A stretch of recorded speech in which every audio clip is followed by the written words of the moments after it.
5 yang akan menjelaskan hukum bacaan gharib. Berikut ini adalah nama-nama anggota kelompok kami, yaitu Irfi Safira absen 20, saya Iko Iman Putiran absen 21, Monika Farmesti absen 22, Navinda Hita absen 25, Rizika Bidan Safira nomor absen 26, Sabrina Cahyani Rahitasari nomor absen 28. Jadi berikut lagi adalah perkenalan dari kelompok kami. Berikutnya kami akan menjelaskan macam-macam hukum bacaan gharib. Ikuti terus ya. Halo, saya Keiko. Di sini akan menjelaskan macam-macam dari hukum bacaan gharib. Nah, hukum bacaan gharib sendiri memiliki 6 macam, tetapi saya di sini akan menjelaskan satu hukum bacaan bagian dari satu hukum bacaan gharib, yaitu ismam. Nah, ismam secara bahasa memiliki arti monyong atau mencucu. Istimewanya, hukum bacaan ini hanya terdapat pada satu ayat Al-Quran, yaitu pada Quran surah Yusuf ayat 11. Nah, hukum bacaan ini memiliki penanda sendiri, yaitu pada mushaf Indonesia dan mushaf Madinah. Pada mushaf Indonesia, hukum bacaan istimam ditulis seperti ini, huruf Arab di bawah lafal la ta'manna itu ditulis seperti istimam. Sedangkan di mushaf Madinah diberi penanda seperti belah ketupat. Lalu kita akan menuju ke cara membacanya. Nah, cara membacanya itu dengan cara mengombinasikan harokat fathah dengan harokat dhammah disertai dengan monyong. Jadi langsung saya contohkan aja. Di sini ada ayat Quran Yusuf ayat 11. Nah, saya bacakan ya.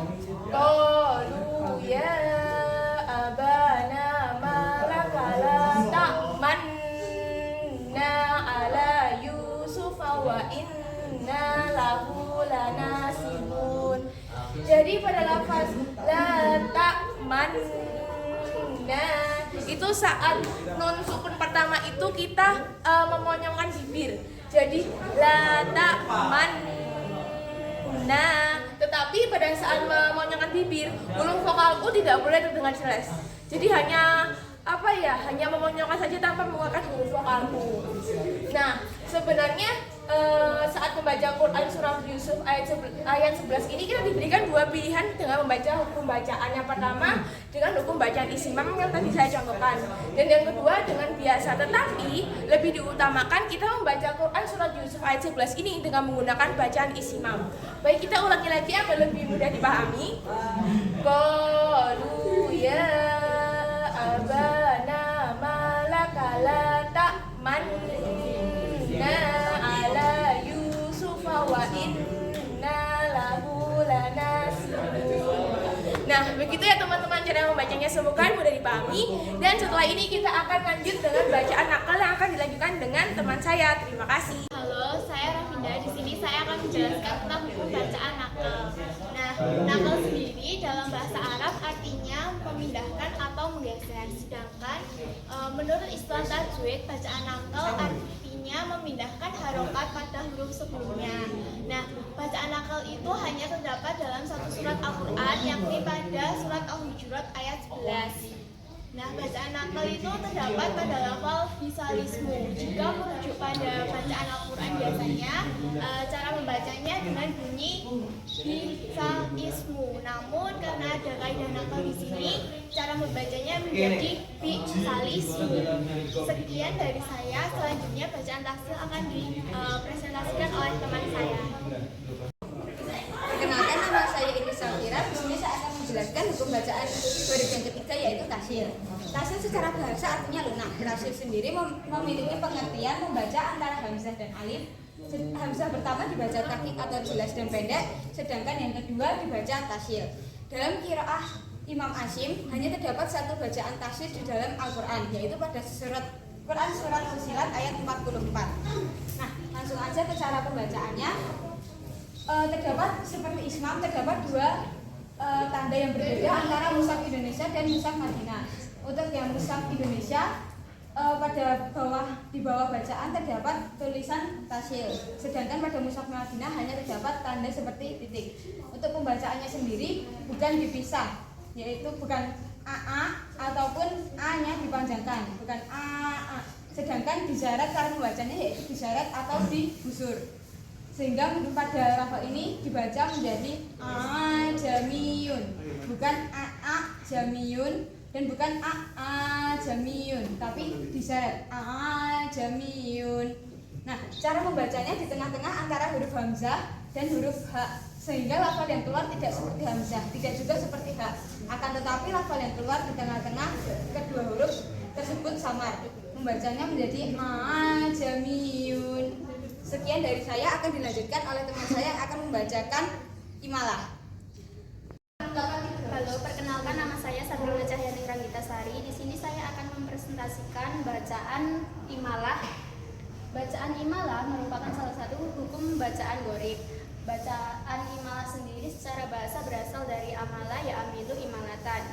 Bacaan imalah secara bahasa juga berarti memiringkan bacaan berharokat fathah yang condong ke arah bacaan berharokat kasroh, atau memiringkan bacaan alif ke arah ya. Istimewanya hukum bacaan imalah hanya terdapat satu di dalam Al-Quran, yaitu di surat Hud ayat 41. Pada pertengahan ayat tersebut terdapat lafal majroha yang diimalahkan menjadi majreha. Agar lebih mudahnya, berikut akan saya bacakan. Wa qolar qabu fiha bismillahi majreha wa mursaha. Sekian presentasi imalah dari saya. Selanjutnya akan dilanjutkan oleh teman saya dengan bacaan sakta. Hai, perkenalkan saya Sika Widya Safira, nomor absen 26. Sekarang saya di sini akan menjelaskan tentang hukum bacaan sakta.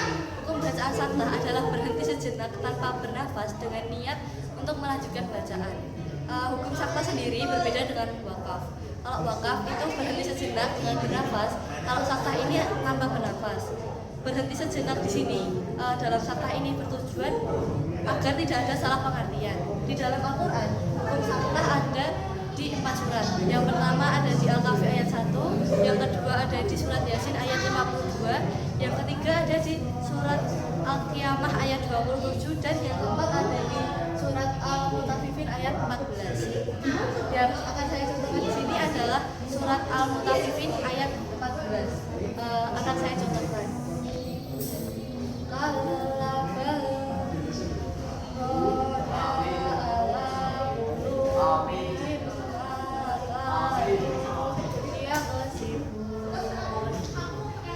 Ayat ini berartikan sekali-sekali tidak demikian. Sebenarnya apa yang selalu mereka usahakan itu menutupi hati mereka. Sakta di ayat ini adalah untuk menjelaskan adanya dua kata, yaitu bal yang artinya tetapi dan rona yang artinya menutupi. Apabila membaca Al-Quran tentang melanjutkan bacaan atau tidak menggunakan hukum bacaan sakta, maka makna ayat menjadi bermasalah karena kedua kata ini yakni bal dan rona menjadi satu kata, yaitu berrona yang berarti dua daratan.